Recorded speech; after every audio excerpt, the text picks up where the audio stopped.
ایک بات یہ کہی صحابہ کی جماعت نے کہ ہمارا مزاج یہ ہے، ایک صفت ہمارے اندر یہ ہے کہ اگر ہمارے دشمن پر کوئی مصیبت آتی ہے تو ہم اس سے خوش نہیں ہوتے، کہ ہمارے دشمن پر کوئی مصیبت آتی ہے ہم خوش نہیں ہوتے. یہ بہت اہم بات ہے میرے دوستو عزیزو. بڑے غم افسوس کی بات یہ ہے کہ اس زمانے میں مسلمانوں کا جذبہ غیروں کے بارے میں صحابہ اکرام کے جذبے سے بہت مختلف ہو گیا. دیکھو میری بات یاد رکھو، اس کام کو صحابہ کے جذبے کے بغیر کرنا کوئی نتیجہ ظاہر نہیں کرے گا. اس کام سے جو خیر باعتبار امت کے آنی ہے اور اس کام کے ذریعے سے جو انسانیت کو ہدایت ملنی ہے، اس کے لیے پہلی شرط یہ ہے کہ جب تک اس کام کے کرنے والوں کا خصوصاً اور عام مسلمان کا عموماً یہ اپنے دل کا جذبہ تمام غیروں کے لیے اور ساری انسانیت کے لیے وہ جذبہ بنائیں جو جذبہ محمد صلی اللہ علیہ وسلم اور آپ کے صحابہ کا تھا. اگر وہ جذبہ نہیں ہے تو سچی بات بتا دوں کہ خدا کی قسم پھر ہم داعی نہیں ہیں. میرے دوستو عزیزو، میں نے ایک بات عرض کی ہے کہ صحابہ نے آ کر یہ کہا کہ اگر ہمارے دشمن پر کوئی مصیبت آتی ہے ہم اس سے خوش نہیں ہوتے. آج اگر غیروں پر کوئی بلا کوئی مصیبت آ جاوے مسلمان خوش ہو جاتے ہیں.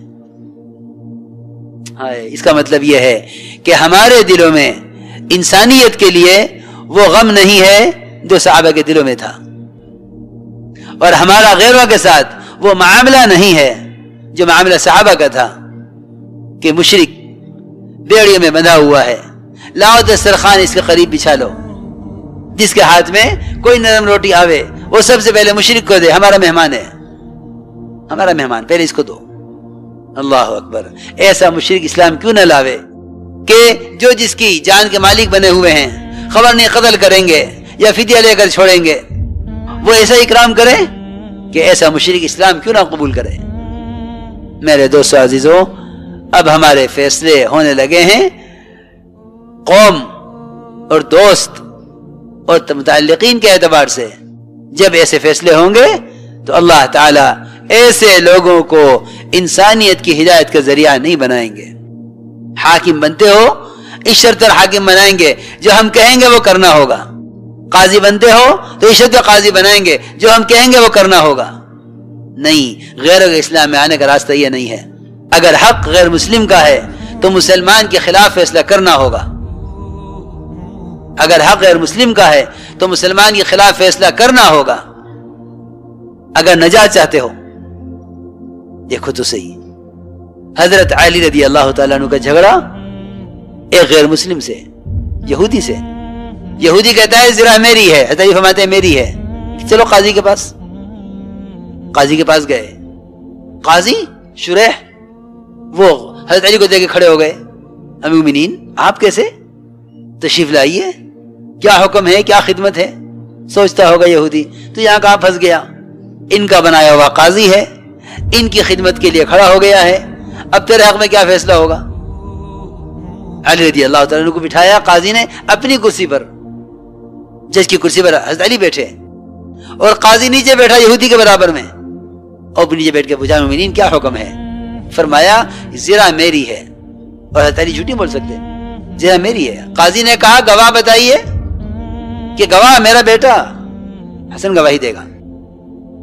میں خبر نہیں کہ یہ جنت کے جوانوں کا سردار ہے، کہ ہاں وہ سب ٹھیک ہے، لیکن آپ کے بیٹے کی گواہی آپ کے حق میں معتبر نہیں ہے، ہم نے آپ کے بڑوں سے یہی سنا ہے. فرمایا میرا غلام گواہی دے گا.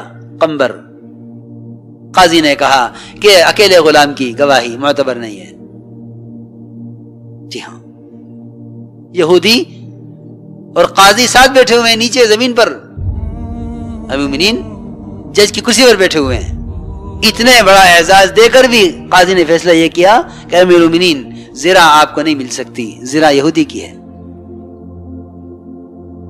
اس لیے میرے دوستو عزیزو، میں یہ عرض کر رہا ہوں کہ جب تک اس کام کے کرنے والوں کا خصوصاً اور عام مسلمان کا عموماً اس کام کے کرنے میں مزاج صحابہ نہیں ہوگا کہ غیروں کے لیے کتنی وسعتیں تھیں.